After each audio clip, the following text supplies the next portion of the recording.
Hello, welcome to the I Love CVille Show. My name is Jerry Miller. It's great to be with you. Happy New Year 2020 upon us. A fantastic way to start the new year with Micah Kessel. He's our featured guest. He will join us in T-minus 90 seconds to spotlight his journey with Playground of Empathy, a gentleman that is undoubtedly making our community a better place for all of us. I'm excited to feature him on today's program. We will have a fantastic lineup of guests like we always do heading into next week here in 2020 on the I Love CVille Network. We are an advertising agency here. We represent a couple hundred clients up and down the eastern seaboard. We love to give some love to a couple. First, one of our favorites, Interstate Pest and Service Companies. We represent all aspects of their brand. Interstate, a home's best friend. They've been doing it in Charlottesville and Central Virginia since 1969. Now 4 generations of family running the business. We'll also thank Scott Wagner of Scott Wagner Chiropractic and Sports Medicine for being a part of the show. All aspects of his brand as well. Dr. Wagner changing people's lives through chiropractic care, physical therapy, and sports medicine. Our friend Judah Wickower, he's been working here for a little over 7 years. He is the director of the program. Judah, Happy New Year to you as well, my friend.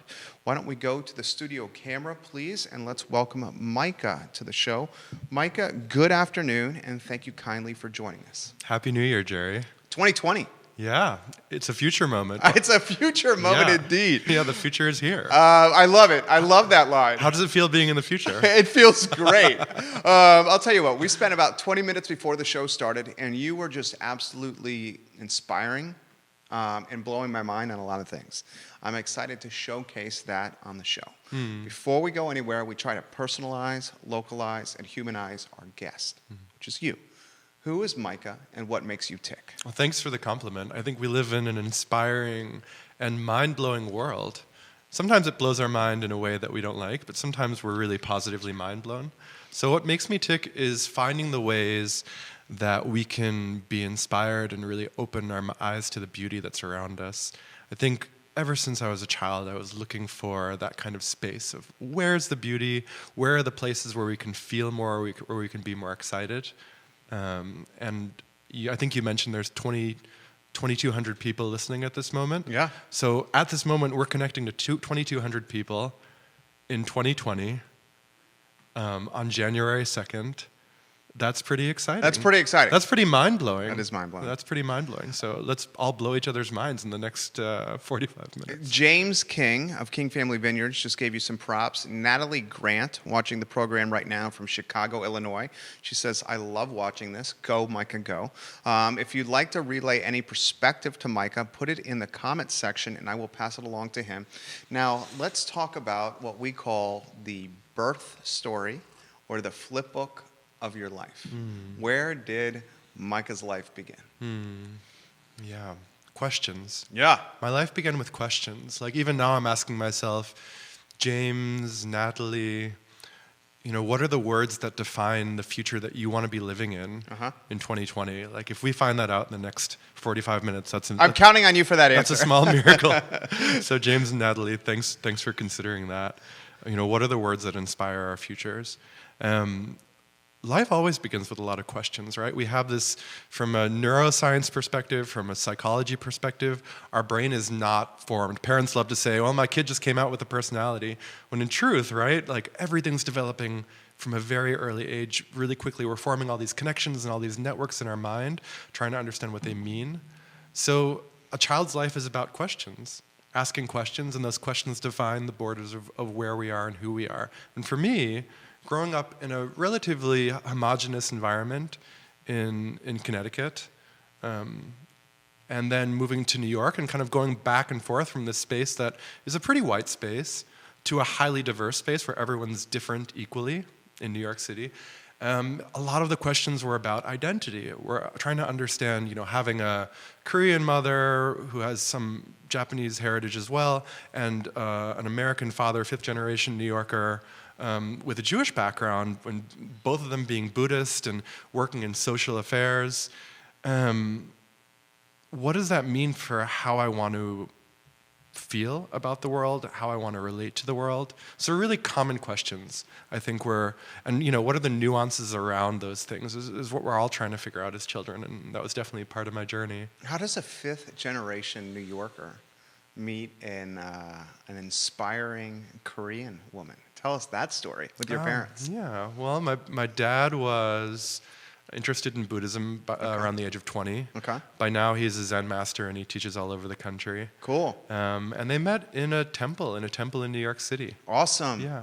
That's fantastic. So Connecticut, you called it homogenous.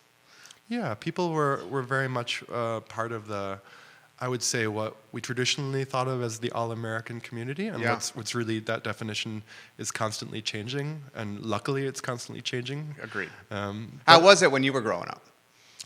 When I was growing up, I would say that there was a lot of opportunity to define a norm.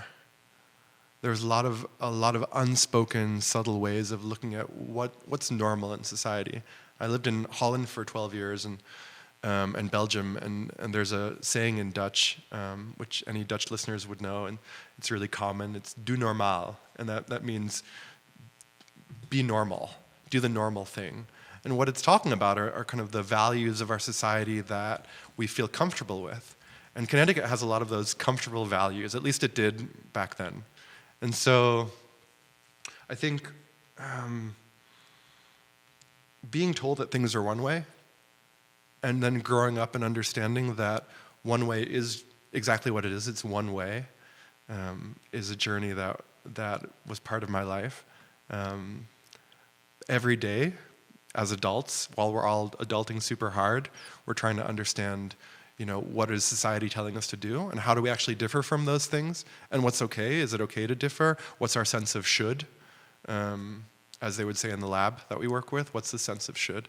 And what can I do to make choices that allow me to be more empathic, more understanding? Children want to be empathic, right? Children want love, but they also want to be able to experience the world in a loving way and also give a lot of love. So a lot of our shaping has to do with that conversation of how can we feel love unconditionally. And as a child, I'm looking for that. As an adult, I think we're all looking for that. You get to New York City, and I'm going to, plug you a little bit here. An opera singer from a very early age. I loved your, maybe is it a discovery story with your talents of singing? Spotlight that journey. Mm-hmm. Yeah. So I was a child of divorced parents, and in any household with conflict, what's lacking is often emotional nuance, right? We're looking for ways to express ourselves, and those aren't necessarily being found. I had a teacher in elementary school that thought I had a nice voice. I remember that phone call when she called my mom. I was sitting and playing with Silly Putty, I think, in the living room. And all kids know when someone from school is calling, right? Yeah. Just that phone call. I think we can all remember that phone call. So, she said, I think your child has a unique voice and maybe can, go to this boys' choir. And Yale on the Green is a professional boys' choir. And I went from having Buddhist parents to being in an Episcopalian church 3 to 4 days a week for about 3.5 years and touring internationally. And then when my parents moved to New York, it was either sending me to Juilliard Prep, which had a $16,000 tuition, so that wasn't going to happen at that moment in time, or sending me across the street.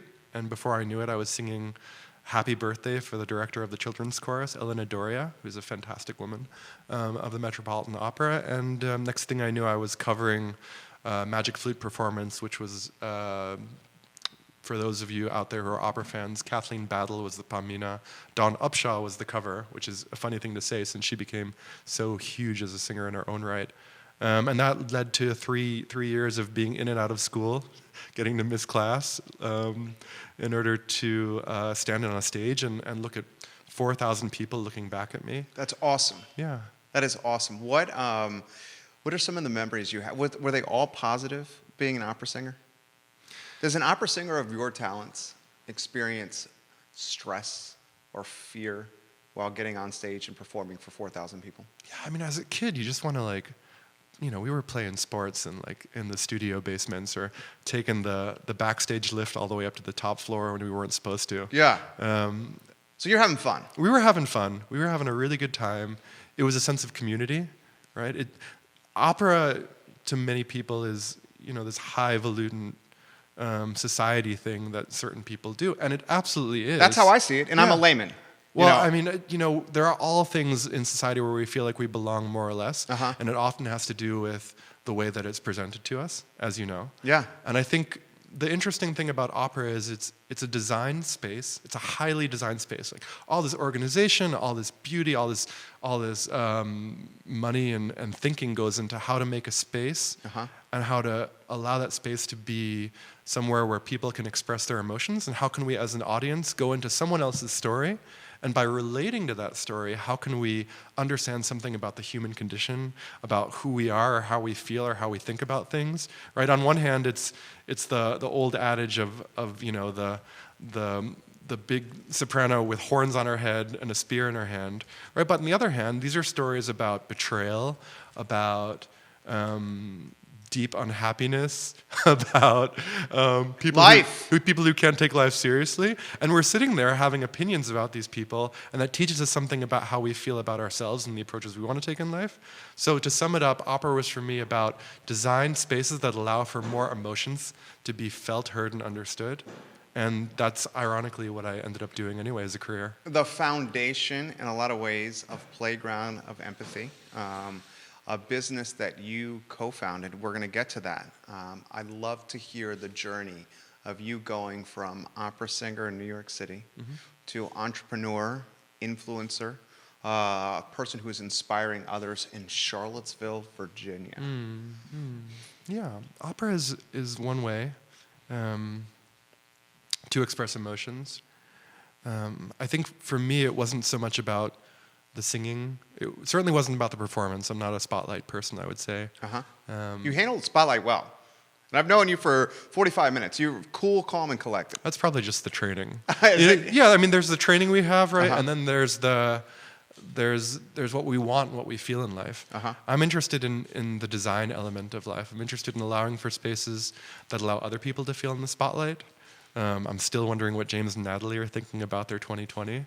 I'm wondering what everyone who's listening is thinking about the things that matter most to them this year. I'm sure someone's asked them, do they have any New Year's resolutions? Which is a question with many sides, right? But those questions often come down to how can we create space for ourselves in life to feel more emotions, to feel more seen, to feel more connected.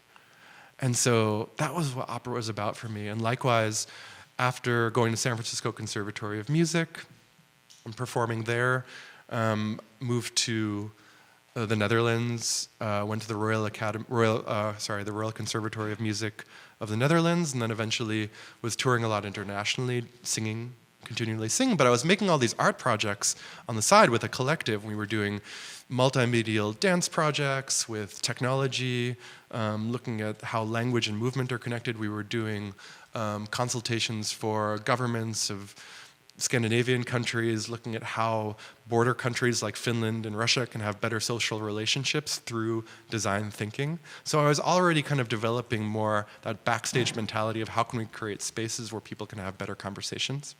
And eventually went to the Royal Academy of Art in Belgium and studied multimedial design. And that was the moment where I either could have done a master's project and finished, or start a business. And these escape rooms were kind of new at that moment in time. There weren't many in America. There were only 5 in the Netherlands. What year is this? Ours are called Sherlocked. Okay. Yeah. And what year was this when you launched? Oh, what year was this? This was, let's see, what year? It was like 2015. Okay. I would say, roughly then. And so I'd already been doing immersive design, experiential design projects for companies like Microsoft, or for different universities and organizations, for a number of years, for about 4 or 5 years. And there was this question that was put on the table by my partners saying, why don't we make an escape room? And I thought, why would we do that? They already exist. We make new things.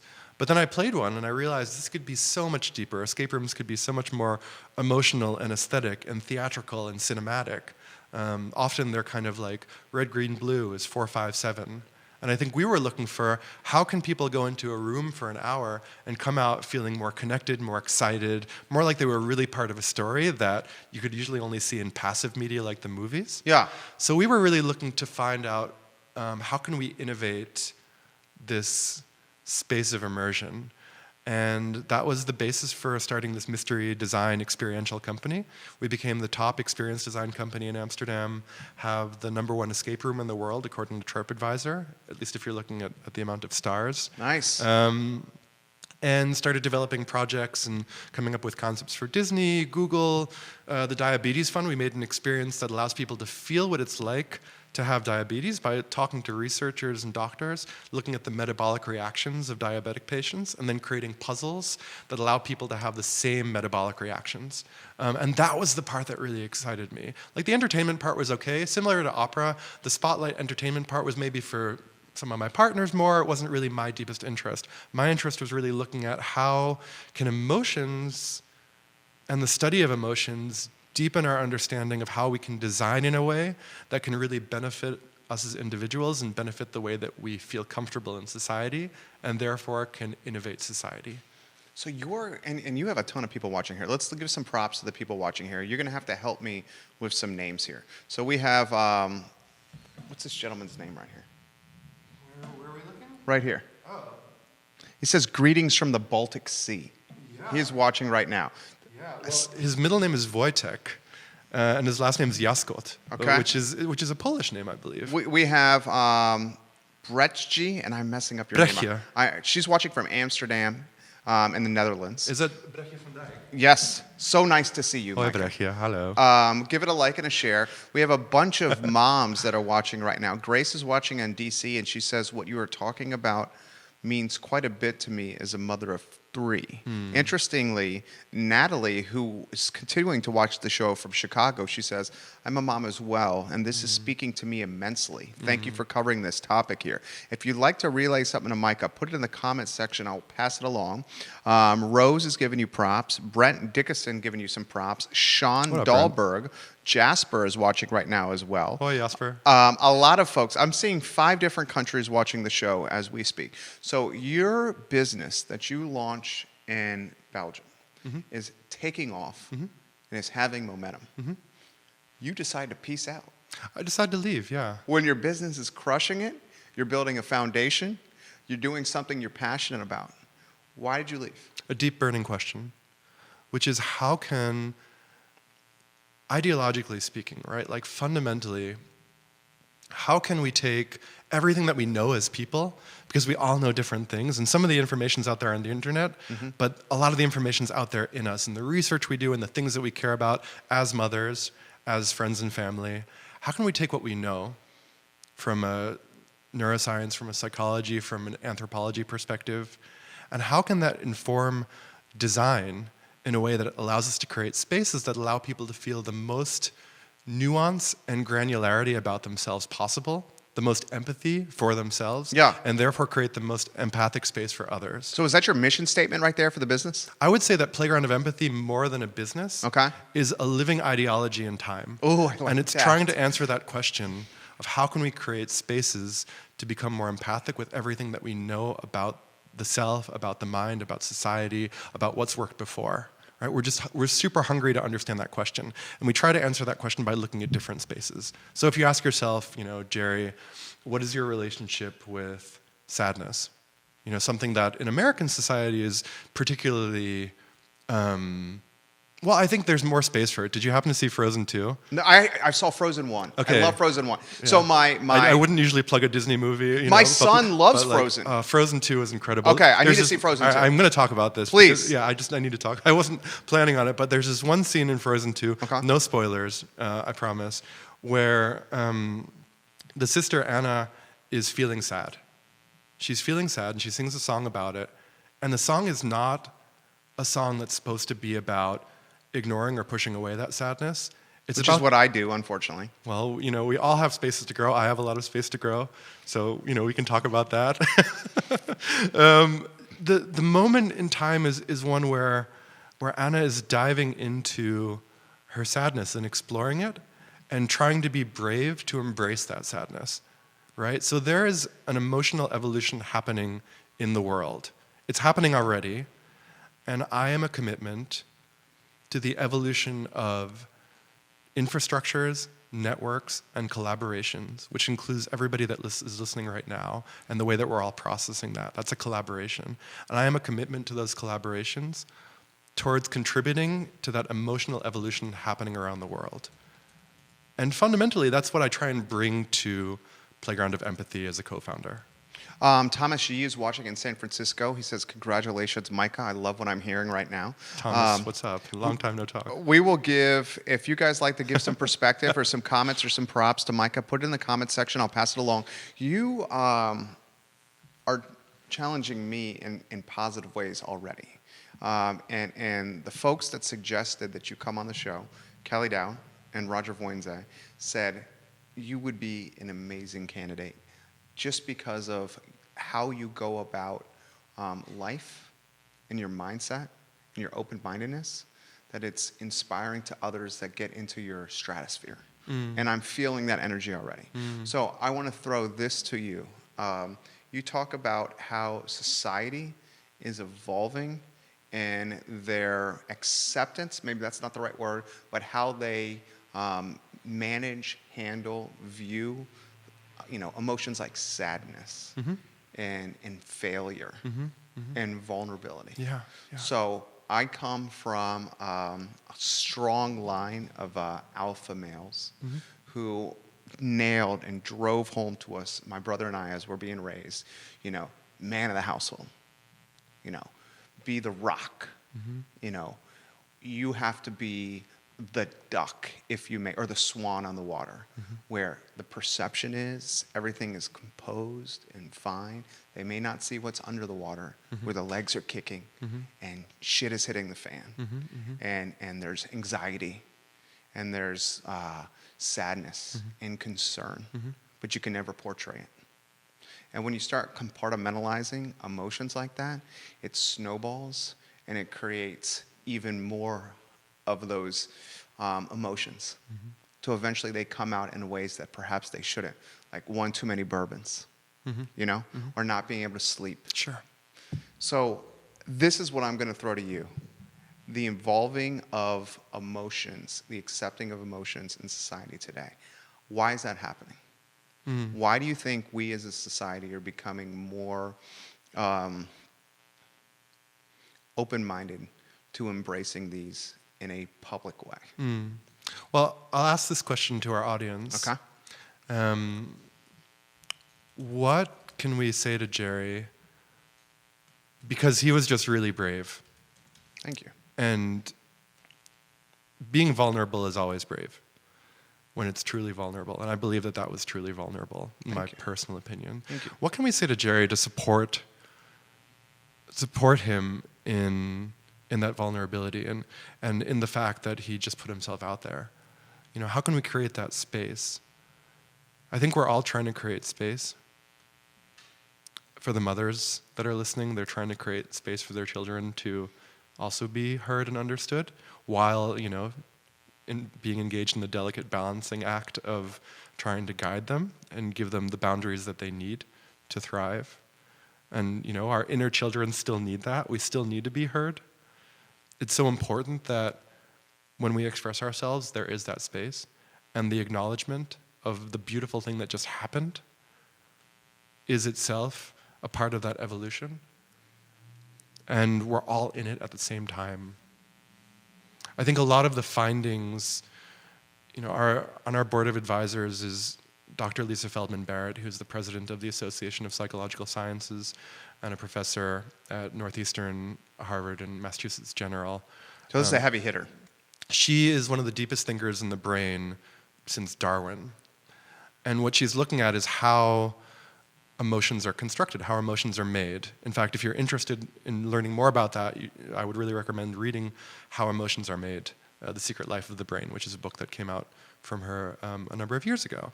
And what she's talking about is understanding that all the way from the hard network of the developing brain up until and through the way that society is forming us, we're constantly constructing our emotions. We're having these predictions every single moment. Like everyone's listening is asking, what is happening now? If I say, there's a dog in the corner of this room and it's looking at me like it wants to right? And we let that silence come in. We've all made a prediction about what I'm going to say, or at least we have some sort of inner dialogue about what was at the end of that sentence. And what was at the end of that sentence has nothing to do with this sweet little dog in the corner of the room. It has to do with our experiences that we've had about dogs in the past. Every single experience. We've just done a really quick breeze through every single experience we've had about dogs and had about corners and dogs looking at you. And the experience that is the most prominent is the one that we're predicting might happen again more than often, right? So if you happen to have two dogs and are a lover of dogs, and that dog looking at you in the corner of the room might be, the end of that sentence might be that dog is wanting to be pet or attention. If you are not a dog lover and have been attacked or growled at by a dog before, maybe at a young age, maybe 2 weeks ago, maybe your most prominent prediction is that that dog looking at you is a threatening thing. So we're constantly making predictions based on our past experiences, and then we're asking ourselves, which emotions in those past experiences have we related to those predictions? And that's how we're deciding what our emotional state is right now. And so this is what the brain has always done. And I think in society at this moment, we're having an opportunity to look at the hard science of the brain and kind of connect it. We all know that 100 years ago, in the idea of phrenology, people thought that certain parts of the brain embody certain things, or that the size of the brain determines, how smart you are, when in fact most mammals and most species have brains that are relative to the size of their body, that are equal to the relativity in a human being of their brain size and their body size, right? Brains are there to be able to make us feel safe, essentially, what you could call in science allostasis, which is a certain body balance and body budgeting, right? There's like an accountant in your brain, as Dr. Barrett would put it, and this accountant is trying to, I'm paraphrasing, this accountant is trying to manage the budget of all the systems that are happening, the outside systems of our sight and hearing, because our brain is in this big vacuum, in this big cave. Like, our brain doesn't know what's going on outside, so we're interpreting all of these signals, plus, our sympathetic nervous system, like all of our inner things, what we ate last night for dinner, if we're hungry, these all affect the predictions that we're making about how we feel. And so, understanding these things and letting that understanding be part of the way that we make choices, I think, is a responsibility that we all have the ability to take on. The information's out there, but part of it is getting over the metaphors that are, I would say, maybe even repressive in our life. Metaphors like being a type of personality. We all know calling people ENFPs or ENTJs, it's something really popular out there. Contemporary science really doesn't believe that. And making those personality types, is it really benefiting us as individuals? Right brain, left brain, it's also another myth, right? We use these things, talk about things metaphorically. Lizard brain, the amygdala being the center of the emotions. These are all metaphors. None of them are actually true. The truth is that our brain is working, whereas certain parts of the brain might be responsible for certain functions in part, no part of the brain is solely functional for one thing. It's our brain working together that allow us to construct the reality that we're interpreting and that we're having feelings about. And so even just fundamentally, the ability for our society now to realize that we don't have to be constrained by these borders, by these metaphors that are misunderstandings that have happened in the middle of the 20th century especially. That's so beneficial towards our evolution. It's so beneficial to really taking away a lot of the biases that we have about each other. A lot to unpack there. I like that answer.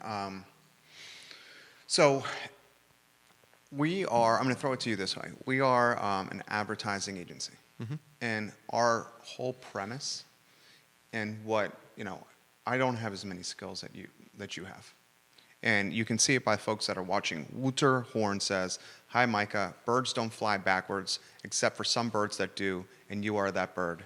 Nice to hear you speak and to see you're still that guy that I know. Hey, by the way, I'm going to be a father in June. Whoa. And it's going to be a girl." Gefeliciteerd, man. Gabrielle Grant says, "Thank you, Micah." Hey, Gabrielle. Brian Thompson, Happy birthday this is again. so amazing what's going on right here. Hey, Brian. Mary Blake, Ray Jordan, Heather Hightower, Stephanie Taylor, Lauren Linsky, welcome to the program. 8 states, 4 countries right now. As the owner of an advertising agency, one of the things we do well is understand the currency that is human attention. and how human attention is allocated. Because we know if we understand human attention and how that attention is allocated, we can position strategically call to action messages in front of that attention and drive return on investment for our partners that are asking us to drive revenue for them. So here's how I'm going to try to unpack what you do. Just kidding. I'm going to try to unpack it. Human attention. I'm just kidding. Yeah. Understanding how people allocate their mind and their energy. Yeah. Okay. That in a lot of ways is what you are trying to do with Playground of Empathy.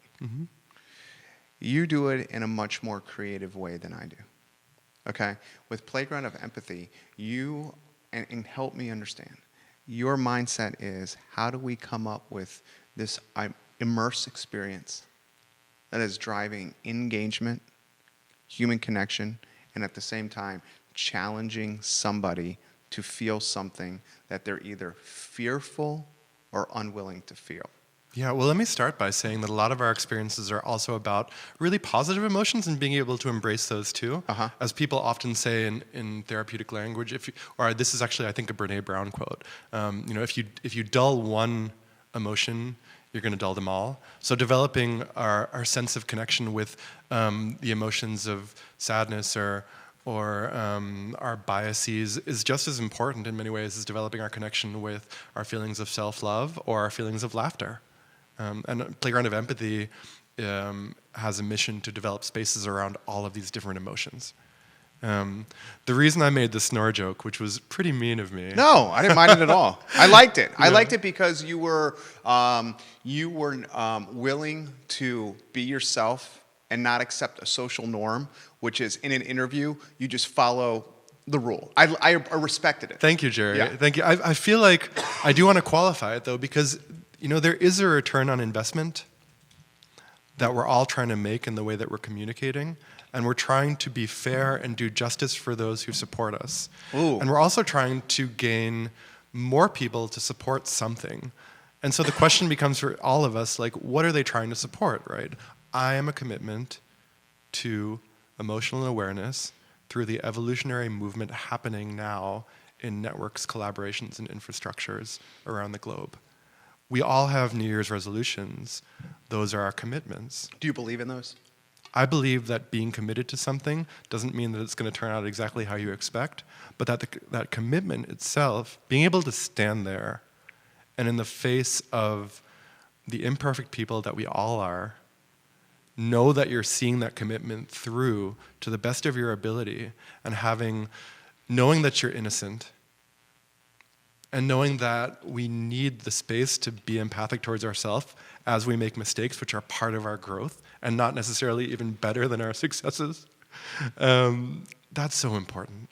So, see your New Year's resolutions as commitments and let that be enough. Let that be enough. Ask yourself, if you want to be more organized this year, ask yourself, how can I be more organized this year? Just ask the question. Ask the question once a week and let life answer it for you. But anyway, that return on investment, that return on investment is about putting in energy towards looking at these different parts of ourselves and letting people walk into them. And the first experience that we created as Playground of Empathy, the Walk in My Shoes experience, is a way for people to go into a space, and the call to action is, would you like to walk inside a giant sparkly shoe for about 25 minutes, right? It's 8 feet tall, 5 feet wide, about 9 feet long, and it's giant, and it's a shoe. Would you like to walk inside of this shoe and see what it's like to be someone other than yourself, right?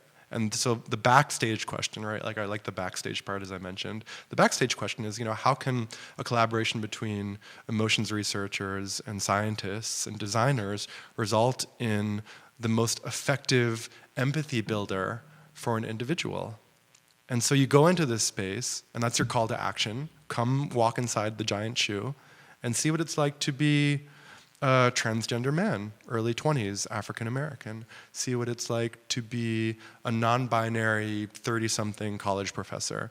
See what it's like to be a pregnant woman, since that's an experience that at least 50%, but more than 50% of us will never ever have. And I'm sure for a lot of people listening out there, I can imagine that they wouldn't mind if their partners knew what it was like during their pregnancy. My wife is watching right now, and she says, God, if you had an opportunity to go through what I've gone through, I would do anything humanly possible for you to experience. What's your wife's name? Her name is Lauren. Lauren, we're going to have Jerry go through the pregnancy experience sometime in the next month. That's my commitment I will do to that. you. Seriously. All right. Yeah. All right. That's great. That's really great. Right. So what's the return on investment there? What is the return on investment? A better version of yourself? Well, I mean, maybe a part of yourself that understands others in a better way. Oh, okay. In a way that kind of benefits your own growth, right? We all benefit from our inner growth. Yeah. So the return on investment is a personal return on investment. We're asking people to do something for themselves. And what that is have an entertaining, enjoyable, fun experience where you might just happen to learn a lot about how other people see life and be able to appreciate that more. Again, growing nuance, granularity, and deeper thinking about your emotional self. What are some of the commonalities you found with people across? You're cosmopolitan, you're well-traveled, well-educated, you're entrepreneurial. What are some of the commonalities you found with what people want? From my experience, and I asked the question because I want to learn, everyone wants to be loved in some ways. Mm-hmm. Yeah. Everyone wants to find something that can make them happy. Mm-hmm. Mm-hmm. A lot of us want human connection Mm-hmm. and want to find a partner. Mm-hmm. What are some of the commonalities you found with what people want? Yeah, I'm going to refer my experiences to someone who has a lot more experience than I do in this realm, someone who we all know, and that's Oprah Winfrey. Yes. Yeah, yeah. So who is Oprah, right? She's someone who has sat in front of everybody, everyone from people in very different political views Mm-hmm. to people who might feel very similar and relatable to her. And my favorite quote of Oprah is that there are three things that everyone wants in life. Ooh. And that is to be heard, seen, and understood. Heard, seen, and understood. I'm literally writing that down. Please keep going. Heard, seen, and understood. Yeah, yeah. And how do we go about doing that? Is that a key to life? If we think about every relationship, if everyone who's listening just takes a moment and thinks about the most conflictual relationship that they have in their lives right now, and let's just give 5 seconds of silence to actually really answer that question. Okay, so whoever came up, and you ask yourself, how is not being heard, seen, and understood having an effect on the way that I'm feeling about how they're treating me, or an effect on the way that I'm treating them? And how would being heard, seen, and understood actually bring us deeper into the folds of understanding each other? I was privileged enough to be part of a fellowship called the Byron Fellowship.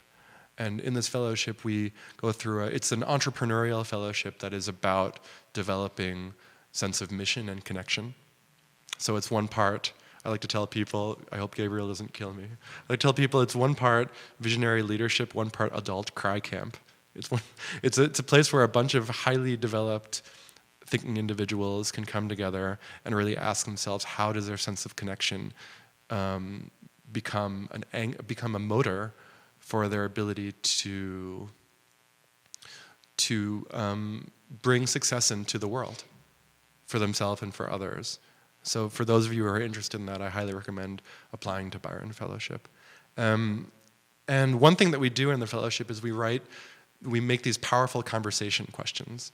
And I love the format that Gabriel developed. It's one where you ask yourself to write a letter to someone, and that letter says, in reference to the conflict that we're having, blank, while I've been saying the thing that you've been saying, really what I mean is this other thing. And if you want, you can reach out to me and I'll send you this format with Gabriel's permission, which I'm sure I have in this case. And yeah, so while I've been saying blank, what I've really meant to say, what I've really been meaning to say is blank. I'm sorry, and I'd like to take a new approach, which is blank. And this new approach is in line with the future that I want to be building. It's in line with the future that I want to be living in, and that's the other blank. And sending this letter is just one form of how do you create an infrastructure to broaden your network and your ability to collaborate with others. Because what are the powerful conversations that are holding us back from really seeing how connected we all are? For everyone who's listening out there, like, we're not only connected with each other, right? But we're also connected with every single other listener. And can you take a moment to feel that? Can you take a moment to really understand this sense of connection in a visceral, emotional, physical way? Just let yourself feel connected with everybody in Purmerend for Wouter or Brechtje. Are you in Australia? I think you're in Australia. I don't know where you are right now. Tell me where you are.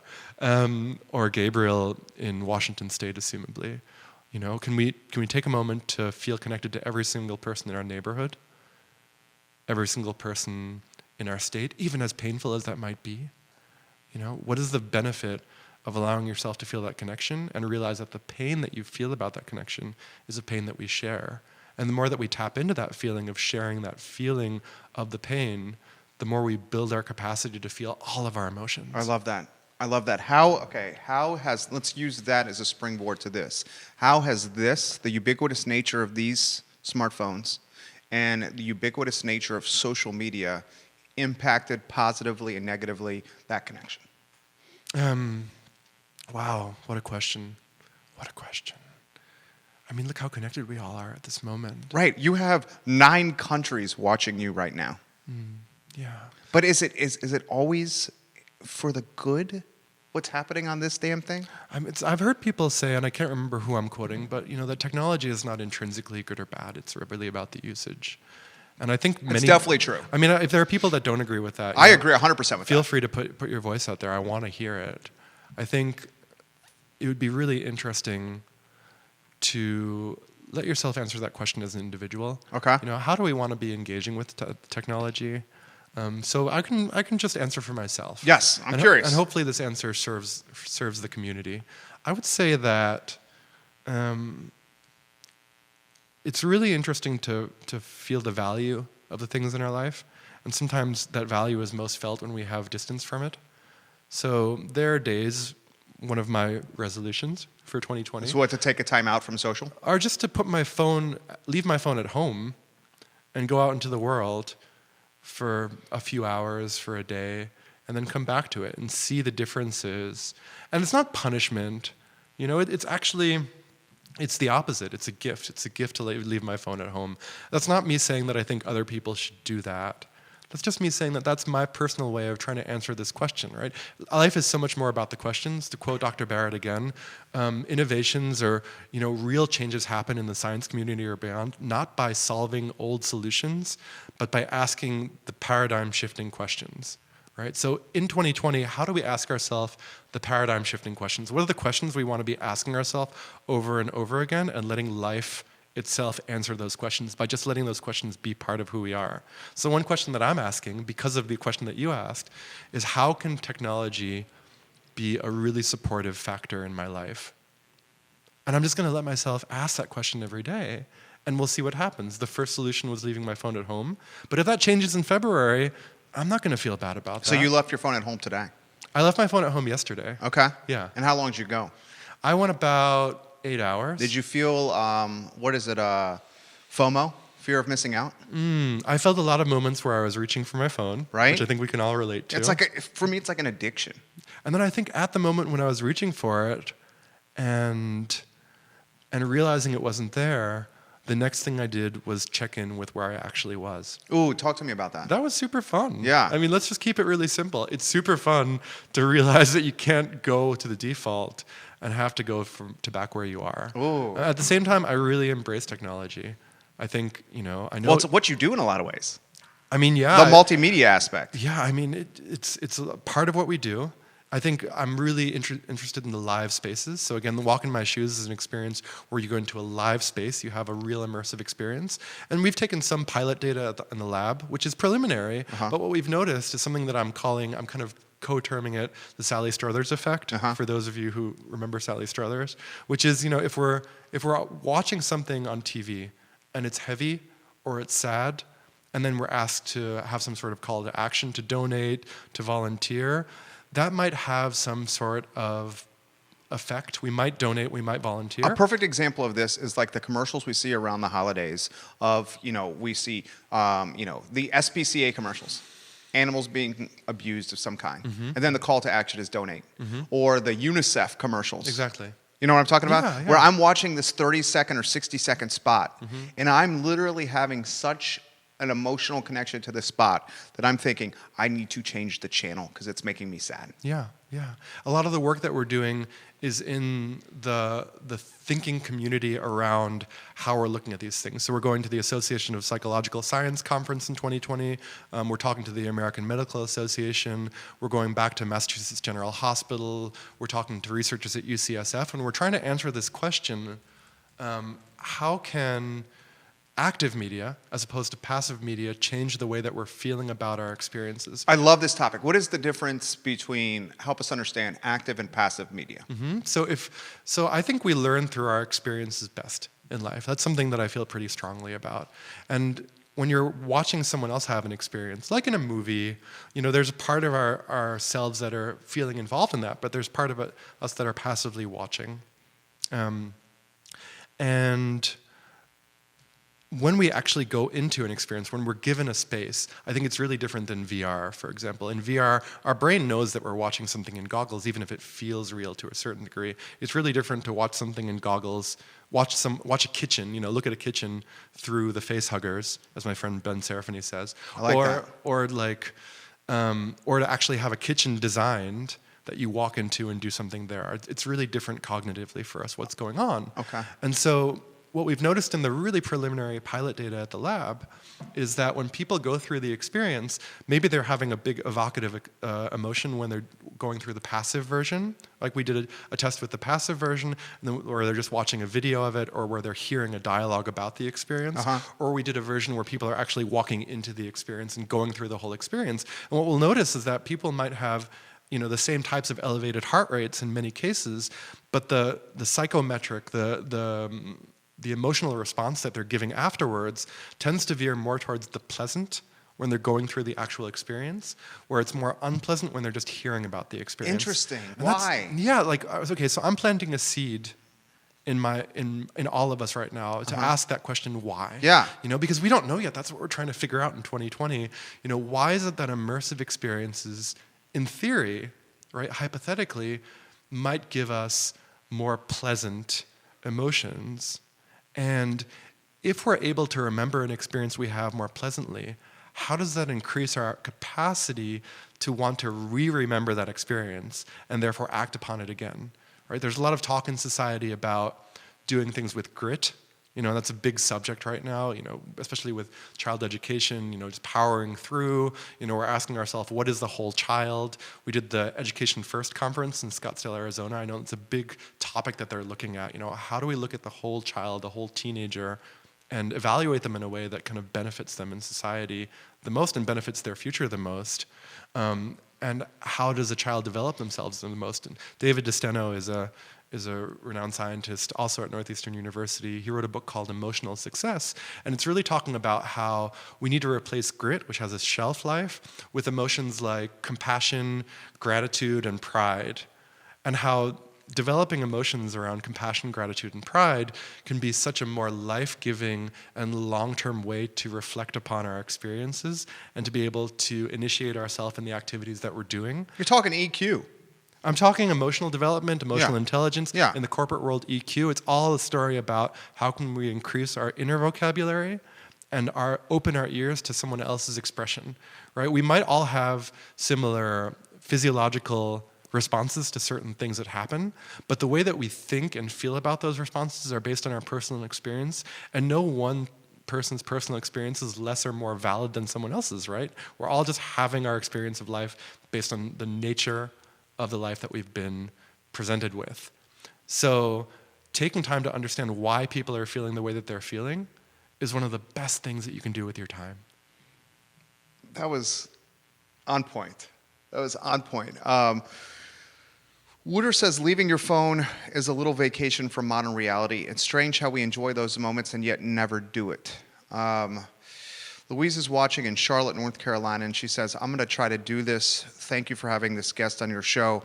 Jerry, I try to keep up with Charlottesville as a UVA graduate by watching your program, and I think we all, as people, and certainly as a mom, need to do more of leaving our phone at home. I'm going to work to do this with my son. EQ, IQ. I'm hearing constantly with the folks we sit across from over there. So you'll appreciate this. With an advertising agency, I'm confessional. I'm a priest or hosting a confessional for entrepreneurs. I hear the good, the bad, and the ugly. 8 to 10 meetings a day. Okay? This is what's working, this is what's not working. And one of the things that I'm hearing more than I've heard, say, 12 years ago, almost 12 years ago when we launched this business, was this sense of wanting our team members to be more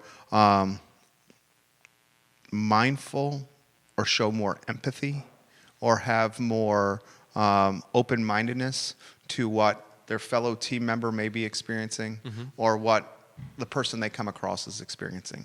And how do we develop a campaign or a strategy around this? Well, I struggle with this. And why I struggle with this is because I struggle with the concept of the empathy myself. And why I struggle with that concept because of what I touched on earlier of how we were raised. Okay? Yeah. So you are touching on things that are challenging me.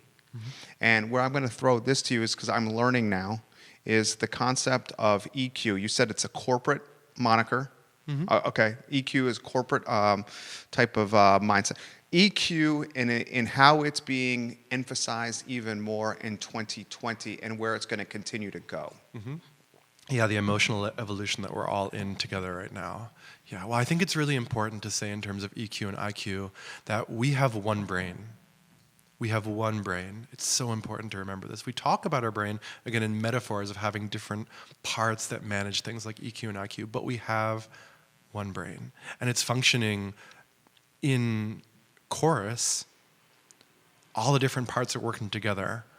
So developing EQ, or emotional intelligence, is developing IQ. Developing IQ can also develop EQ. It's all part of one thing.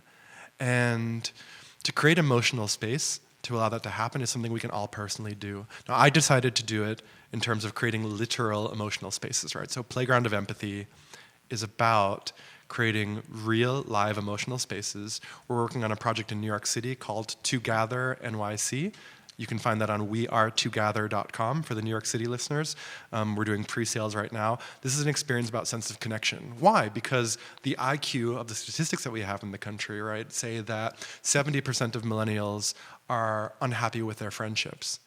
37% of millennials, I believe, report even having no real friends. Interesting. Right? In jobs, I don't want to get the statistics too wrong, but there's a large percentage of people that are unhappy with their jobs. I think 1/3 of America is unhappy with their jobs, and 50% of that 1/3 are not unhappy because of the content of their jobs, but because of their relationship with their direct superiors, right? So we're kind of in, as you put it, we're kind of in an EQ urgent crossroads. Yeah, I like crossroads better than crisis. Yeah, we're constantly, every day we're at that crossroads. Actually, every moment of every day. And the solution for me is to create these designed emotional spaces where we can develop sense of connection through Together NYC. Again, wearetogether.com, or through the Walk in My Shoes experience, which is walkintheshoe.com for those who want to watch a video or learn more. It's walkintheshoe.com. And all of these different experiences are there to be able to create real spaces that we can walk into to have better dialogues. And they're all being developed in a way where it really suits the individual. So they're not too based on one person's way of experiencing life. They're trying to have multimodal, interactive moments where there's something for everybody, as it were. But I think we can all ask that question: how do we develop more space to be able to hear each other better, create more space for each other, create more space for ourselves? We can be highly unforgiving of the actions that we've done on a daily basis. Like, I'm sure parents can really relate to this. Going through the smallest things, we can be highly unforgiving. And, space is about forgiveness. Space is about realizing that we're innocent. Space is about giving ourselves unconditional love. And do we want to be part of a society that's allowing that Do we want to be part of a society that is allowing for people to feel As a father, yes. unconditionality? Yeah. I mean, this is the thing, and I'm going to try to, like, this is going to be a micro level type question. Father, husband, okay? Perspective changed. I can't even put into perspective how my perspective changed when I saw our son come out of my wife in the delivery room. And I get more emotional now. What an immersive experience. Like, I can't even like now, like watching what she went through for 24 hours to deliver our son. I mean, it like it brings emotion to me now. And then this little guy driving him home, and like everyone around us speeding, and watching her like look at him in the car seat, and just wanting to protect him, and keep him safe.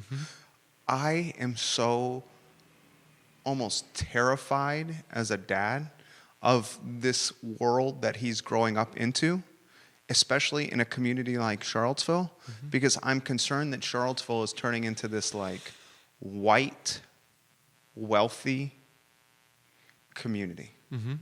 And as someone whose mom is Cuban and whose dad is German, and whose mom came in the 3rd grade from Cuba because communism was taking over the country, and Mima and Papi and my mom were the folks that were getting killed by Castro because they were actively involved in the government.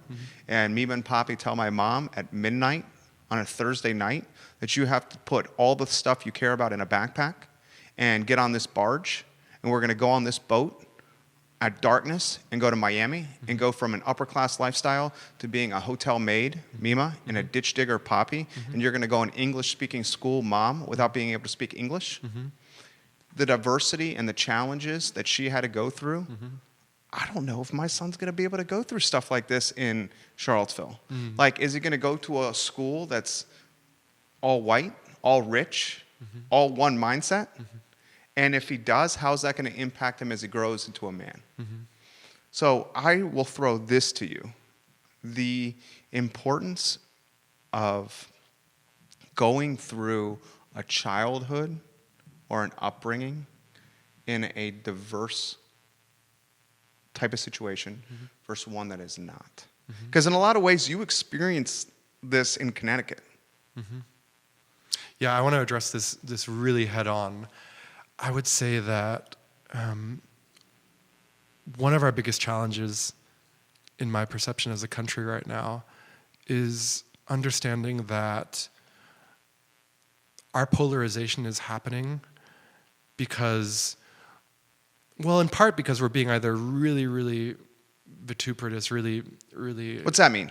Like a viper. Okay. Really hard on each other online, or really polite in person, especially in Virginia. We're really good at being really polite in person. That is so true. And there's a benefit to that too. So I don't want to. Is there a benefit to that? Absolutely, yeah. There's a benefit because we're trying to create safety for each other, and since that's one of the main functions of the brain is to create safety. It's almost like walking on eggshells. Yeah, and I think this polarization. We all have a responsibility, or can have a responsibility if we want to address this polarization by getting out of binary thinking. So is Charlottesville a white space? Maybe. Is Charlottesville a space of diversity? Certainly also maybe. How do we want to engage in the way that we see it that takes away this kind of black or white perspective, this kind of one way or the other perspective? Because the more that we get out of the binary of thinking in ourselves, the more we'll be able to create better ears for people's real feelings about things. When a police officer commits an act that is unfair against someone of a different cultural or ethnic Racial background, profiling. right? What we term racial profiling. There's more underneath the surface, right? It depends on who it is. It depends on the situation. And it depends on how they respond to it. If that officer responds by saying, the system's effed up, or it's crazy out there, right? You're going to get a lot of public reaction. if they're able to say, I'm overworked and I'm really stressed out, I'm going through a really hard time internally, you're going to get a different sort of public reaction.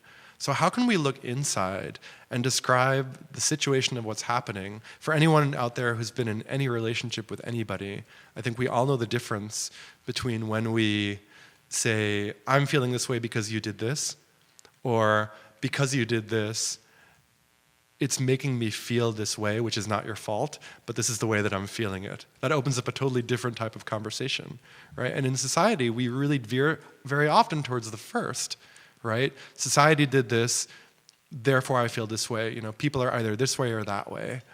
But the more we can step away from that, the more we see that we would never want to be looked like that way. You know, for someone from a multi-culti background, as am I, we were born with this idea of being from different backgrounds. We're all from different backgrounds. Like for some people, it's more obvious and easy to see that you're from different backgrounds because it's staring you in the face your whole life. But there's nobody out there that is not from a different background. It doesn't matter if you're from the smallest town in the middle of a place that many people haven't heard of before, or you're from Chicago or New York, right? We all have highly diverse stories. Nobody's from a homogenous place. We've all had ancestry that has given us different ideas about how we should live life. And it's our ability, no matter what we feel about politics, no matter what we feel about the way things are going, it's our ability to listen to people that are from a different background than you and realize that they're not part of one camp or another, but they're an individual with their own set of experiences. That is the gateway to disarming the polarization in the country.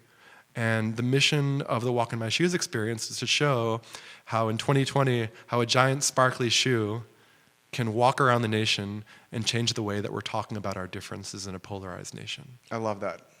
I love that so much. Linnea White, she's giving you big time props. Yay, Micah, and is giving you the hands emoji. Jessica Davis, I'm loving the provocative thoughts from listening to this chat. Forever inspired by you, Micah. Rock on. Thanks, Jessica. There are more comments on this stream that I don't even have the time to get to. Roger Crawford, hello. Kelly Dowd says he's so proud of you. Kelly helped set up this interview. He just shared the stream here. It's 1:35. So I want to close by giving you the show. January 2nd, 2020. This is the point where a lot of the folks that are listening are like figuring out things that they want to do in life to be the better versions of themselves. Yeah. Anywhere you want to go, show is yours. How can you, any perspective you want to offer or put out into the ecosystem in the universe that we can potentially embrace to help us down that road? Yeah. I think that's what we've talked about for a lot of the show, really creating an emotional space for ourselves and for others, and asking ourselves, you know, in 2020, how can we create that emotional space? If everyone closes their eyes for a moment and just imagines a future that they want to live in, imagine being transported to that future. And then asking yourself, how do people look at each other in that future that I want to live in? What are the expressions on their faces? What are the tones in their voices? How are they treating each other? And then we come back to the present and we start looking at people that way. We start treating people that way, that we see the future that comes from all of our dreams coming true. Let's let that future be right now. 2020 is a time of vision, 2020 vision. So let's have that 2020 vision be part of our year. And as a direct call to action, for those of you who are in Charlottesville or for those of you who are in America, please join walkintheshoe.com. Please, write us at Playground of Empathy, Micah at playgroundofempathy.com. Let us know that you want our experience in your city. We're going to universities, we're going to organizations. I had a meeting with CFA Institute this morning. We're talking to Square in San Francisco. So we're going to be at the Boston Museum of Science in September. We're going on a national tour. We want this experience to be in different places. Our mission is for that experience to help people walk in the shoes of other people and see their perspectives. For those of you in Charlottesville or in Virginia, we're going to be doing a showcase around the 9th or 10th of February at Vault, Virginia. We're going to set up there. We're community partners with Live Arts and The Bridge, so we've also shown there in the past, but we want to be in a slightly more corporate environment to be kind of accessing accessing a large group of the corporate environment of Charlottesville to develop EQ Indeed. But please reach out to us if you want to see the experience, if you want to be part of it, if you want to walk in someone else's shoes and are in Virginia, please come on the 9th or 10th of February. And if you're somewhere else, please let us know or connect us with people that are decision makers, HR directors, inclusion and diversity directors, heads of events for organizations that can have this experience come to your space. It is a really innovative way to understand someone else's perspective and a highly empathic way to spend a half an hour of your life. And I would love to support others by offering that experience. You're amazing, dude. Thanks. I also want to give a shout out to my Amazing. co-founder, Kelly Van Dilla, and also to Annie Temmink, who is our lead builder in the experience, one of our head designers. I also want to give a shout out to Heather Mott. She's our community builder. To Greg Graham, who's been a huge supporter of this experience, to The Bridge for being our community partner, to Live Arts, to Sarah, the Sexual Assault Resource Agency, for being a community partner. We could not do this, to the Interdisciplinary Affective Science Lab at Northeastern, to Harvard's Black in Design Conference, to Massachusetts General, to the Transgender Health Program there. These are people that we're deeply connected with, and without them, we would not be where we are today. This has been... thank you for letting me do that. Roger's watching. Hey, Roger Dodger, how's it going? Roger's the man. I couldn't think of a better way to start 2020. This is my favorite thing that I do each day for work, is connect. And you have taken us to a different level. Well, thank you for doing such a great job, Jerry. I was just following your lead. And I hope that you give yourself as much time and space that you want to continue to be vulnerable in 2020 the way that you were, because I think it was such an important part of our conversation. And I don't know if the audience noticed it, but for me it was really a turning point that opened up like a flower blossoming, just opened up the emotionality of the time that we've had. So I think that was really brave, and I want to thank you for that. Thank you. Thank you for your time. Wow, this was an amazing interview. We will archive today's show on ilovecville.com. We will take the audio from the show and turn it into a podcast on iTunes. This is a perfect way for you to start 2020. Listen to Micah and the last 70 minutes. We'll take today's show and we'll syndicate it across the I Love CVille network, 17 Facebook pages, 17 Twitter accounts, the third largest Instagram in the community, and an e-newsletter that goes out to 118,000 people every day at 11 a.m. Roger says, I'm so happy to see Micah and Jerry on this new year of 2020. I am so happy that Micah gave us his most precious commodity, his time today. We close every show the same way, and we ask everyone that's watching the program to please embody the golden rule. The other folks that you come across in your life, treat them how you want to be treated yourself. The golden rule. It will have an amazing impact on our community. And I think Charlottesville and Central Virginia and the Commonwealth, the country and the world need the golden rule more than ever. My name is Jerry Miller. This is the I Love CVille Show. We will see you tomorrow at 12:30. Take care.